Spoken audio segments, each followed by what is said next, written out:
Piers Morgan and Alan Dershowitz, they were annihilated by Muslim philosopher, scholar, and YouTuber Mohammed Hijab. And what he does to them is it's pretty unbelievable. There's a lot of talking over, so that kind of sucks, but it's pretty amazing. First of all, I would like to say that wherever we see suffering, wherever we see death and destruction, especially of young people, assault, sexual assault, we see Dershowitz to the rescue.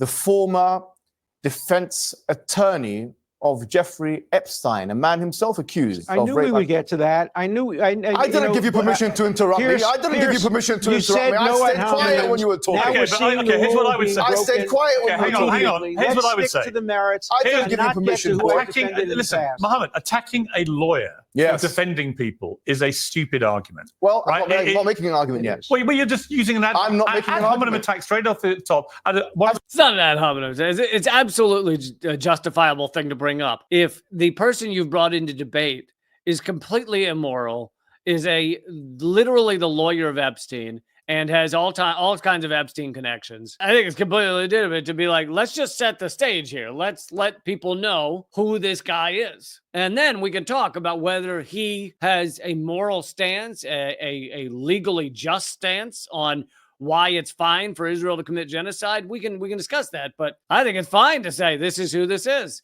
And you'll notice Piers Morgan dives in, throws himself on the grenade to defend Dershowitz. Has he got leverage on you? He's a brilliant lawyer. I saw your picture with Maxwell. He's got leverage on you. He's a brilliant lawyer. Are you saying that because he's got leverage on you? I met Ghislaine Maxwell for 5 minutes at a book launch. You look very happy with her. Well, I didn't know anything about her at the time, other than she was the daughter of the man that We're talking about the biggest sexual scandal in the last 100 years. I never met Jeffrey Epstein or ever knew him. Alan Dershowitz was wrongly accused of various things in relation to Jeffrey Epstein. How do you know it's wrongly? Because they've all been... Why are you defending him? They all turned out to be nonsense. He won a court case about it. Why are you not looking at me when I'm speaking to you? Well, I can turn to you, but there are three of us involved in this. Yeah, you're speaking to me. So okay, let me make things clear. Yeah. I never met Jeffrey Epstein. Yeah. I met Ghislaine Maxwell for 5 minutes. Yeah, you look very happy in that picture. Okay, if you want to use that as an ad hominem attack, why are you defending him? Hang on, a picture taken in 2013. He spoke for 3 minutes.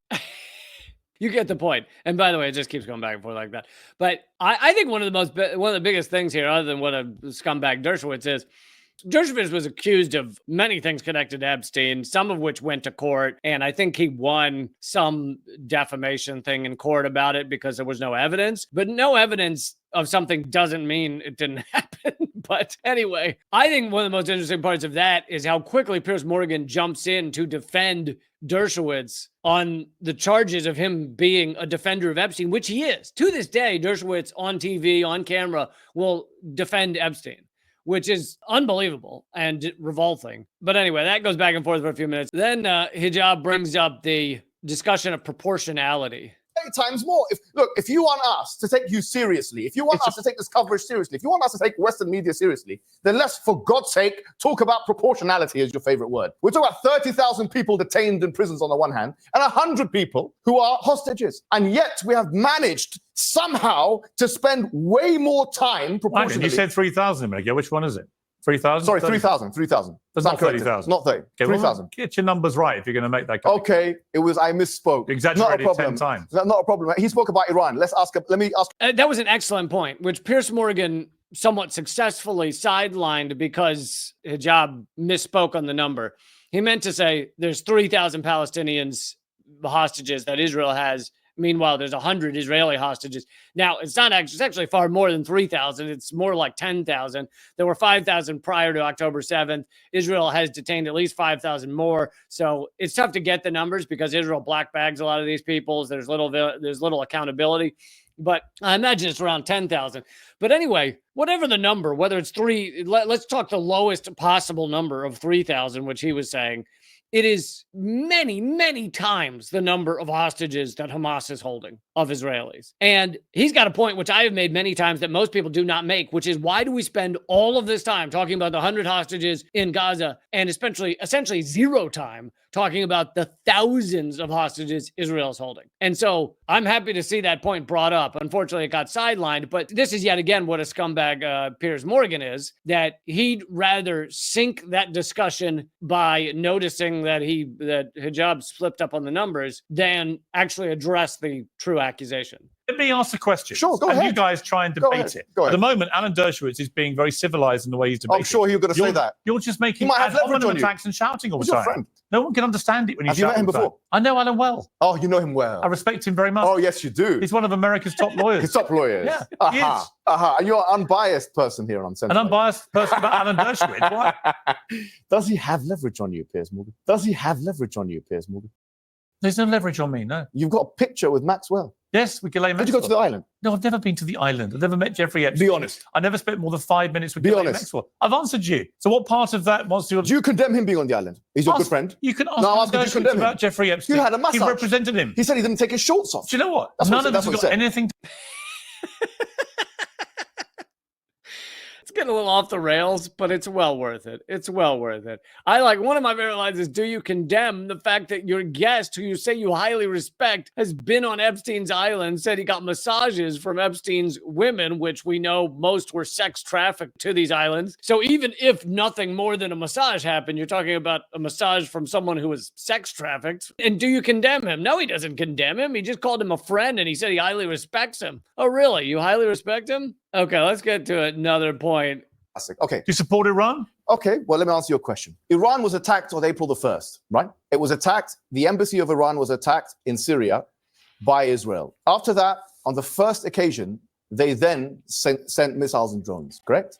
Now, my question to you is, does Iran have a right to defend itself? And if so, what is a proportionate response? Because you see, I've been having a moral quandary about the issue, Piers Morgan. What's a proportionate response for Iran? By the way, that was he was fucking with Piers Morgan because Piers Morgan says he has a moral quandary about what's happening in Gaza. So Piers Morgan will essentially defend genocide, but every once in a while say, I have a moral quandary about it. I don't think Israel should be behaving like this. And he'll say those type of things. So he was mocking him right there. But that's a great point. Does Iran have a right to defend itself? Because all we hear all day long is Israel has a right to defend itself. Let's hear Piers Morgan's very clear answer on this. I'll tell you what I think about Iran. I think Iran is an unbelievably nefarious place which has been fueling Hamas, the Houthis, Hezbollah for many years with a joint joint ideology that they want to eradicate Israel in any way they can. Okay. So I think Iran is one of the most despicable regimes in the world. I also think that right now the Iranian regime is in serious danger. You look completely discombobulated.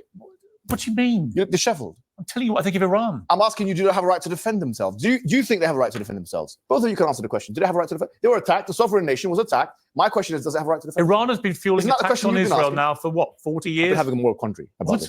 I've been having a moral quandary about Iran. Have you? Yeah, moral quandary, yes. Moral quandary, I don't know. Do they have a right to defend themselves? And if so, what is the proportionate response? You're supporting Iran, to be clear. I'm asking you. No, Are you supporting Iran? I'm not supporting. I'm antithetical to many of these organizations for my own purposes. But my question to you... Do you support the Iranian regime? Not See, I wish he didn't let him change it. I mean, he's doing great. This is what Piers Morgan will do to people, is he'll ask a question that's very clear and he's trying to get them caught up and he'll keep asking it over and over while they try and talk. But in this case, he's flipped the tables on him. Piers can't answer the question because if you say Iran has a right to defend itself, all of a sudden Iran's strike on Israel was justified. They have a right to defend themselves. But he can't say that. So instead he goes off on his little ramble rant about how Iran is nefarious and they're not good. And he can't answer the question. Neither of them can answer the question. Conditionally, but I support their right. What conditions do you agree with them about? Their right to defend themselves. You believe they have a right to defend themselves? No, they're terrorists. Oh, so they don't have a right to defend themselves. Iran does not have a right to defend itself. They do, but they're not. They do. Did you catch that? Piers Morgan said, yes, they do. First he said, no, they don't. And then he said, yes, they do. In the span of 3 seconds. Do they have a right to defend themselves? No. They're a terrorist organization. So they don't have a right to... Oh, yes, they do. Oh, okay. But what is proportionate response? They're not the ones... What's the proportionate response? Okay. No, can I answer it? You asked this question to the You're people. just going to keep talking. Can I answer it? What's the proportionate response? It goes back and forth like this for a while. But I love that point of can Iran defend itself? Oh, well, we can't answer that question because that goes against the U.S.-Israeli propaganda. How many? They never have. Well, hold on. How many civilians died on October the 7th? Civilians about 800. Oh, sure. All right. But hang on. Hold on. But nearly 7,000 more were wounded. Sure. 7,000. What happened on the 23rd of September? Were wounded. What happened on the 23rd of September? 7,000. Okay. Sure. Think about that number. Okay, no problem. That's the scale of people who were attacked on that day. Are we talking over each other? It's 2-on-1 now. 8,000 people were attacked. No problem. On the 23rd. One of the most horrendous terror attacks. Is this going to be a monologue or is it a dialogue? History. I'm telling you some facts. I know the facts. You may not like it, but I'm telling you them. Okay, I'm telling you. On the 23rd of September, Israel attacked Lebanon. How many people died? How many civilians died, according to the Lebanese health, the Ministry of Health? I believe it's about 2,000 was the last recorded number I saw. No, in one day, on the 23rd of September. Including combatants, including many combatants. No, on the 23rd, how many died? How many died? Why don't we have a year commemorating the 23rd of a year commemorating the 23rd of September? Since we're having a year commemorating the 7th of October, and about 600 people died, 650 people, civilians died on that day. That's quite close, isn't it? Piers Morgan, if you look at Piers Morgan's face, he realizes he's been nailed. He has no answer to this. You have 600 or 800 civilians killed on October 7th, but you have 2,000 killed in Lebanon on one day. And yet the 600 or 800 on October 7th are the only ones that matter, because Israel counts as part of the Western regime. They count as part of the U.S. empire. They count as part of U.S. hegemony. They are the white people in the region. So therefore, their deaths matter far more than the deaths of anyone else. The deaths of Gazans, the deaths of Lebanese. Those people don't matter nearly a fraction of the more white, more European, more Jewish Israelis. Those are the ones that actually matter to U.S. imperial propaganda. And so you talk about October 7th forever, because it was a horrific terror attack. But apparently the 2,000, far more, that were killed on September 23rd in Lebanon don't matter. They're really like partial people. They don't really count. They count as like 0.2% of or 0.2 of a person, Israelis count as 2.5 of a person. We don't know they're civilians. They don't distinguish between 8,000 people We're not talking about attack. We're talking about dead. What's wrong with you? Why are you not looking at me again? You're crying. Are you crying? Because the viewers are seeing the three of us together. I see that there's tears in your eyes. There are no tears in my eyes. What's going on? There's a slight sense of exasperation. Sure, there should be. Because you are employing... What do you think I am? I think you said it yourself with your interview with Mehdi Hassan. I think you're just biased. You talked about tribes. Who am I biased against? You're biased against anything anti-Western, clearly. You said... What a ridiculous statement. Because you said it yourself. You said the reason why you have such and such a view with Russia and Do you think Ukraine, I was biased when I led the media campaign against the Iraq war? No, I think you were... Was I biased against brown people? You were good then. Was I? I was good then because you agreed with me. Sure. Well, I love that Piers Morgan brings I don't even know. I don't remember him doing anything against the Iraq war, but whatever. Let's say he did. It doesn't matter. He's biased. Everything he says is biased against non-Westerners, against things that don't serve the U.S., British, Israeli empire. That's what his bias is. So what if he stood up against the Iraq war? Doesn't really matter. That's what he did then. This is who he is now. A piece of utter garbage. It doesn't matter if you did something 20 years ago that was slightly positive. Anyway, I wish there were some more clear moments. A lot of it is this kind of bickering back and forth, but that is his interview with Mohammed Hijab, and he did an excellent job. I think he did better than, in terms of countering all of this garbage, I think he did better than most, because it's not easy to combat, especially when you're being essentially double teamed, because Piers Morgan counts as a largely pro-Israel. He'll say something every once in a while where he goes, I don't feel, I'm worried about the Gaza people, or he'll say throw something in there, but he's basically all pro-Israel. So it's really 2 against 1, which is how he prefers it. And, he's got this goon, Alan Dershowitz, there with him, who keeps threatening to sue the other guest. So